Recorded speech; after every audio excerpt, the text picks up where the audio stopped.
আয়েতুল্লাহ আল Khamenei, তুমি মরণে শহীদ হয়েছ, তুমি এটাই জানে।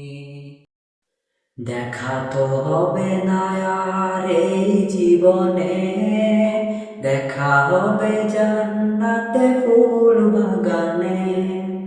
দেখা তো হবে না আর এই জীবনে, দেখা হবে জান্নাতে ফুল বাগানে। এ আশা কবুল করো আল্লাহ তুমি, শহীদ হয়েছ তুমি এটাই জানে। শহীদ হয়েছ তুমি এটাই জানে। আয়েতুল্লাহ আল খামিনি, তুমি মরণে শহীদ হয়েছ, তুমি এটাই জানে। শহীদ হয়েছ তুমি এটাই জানে।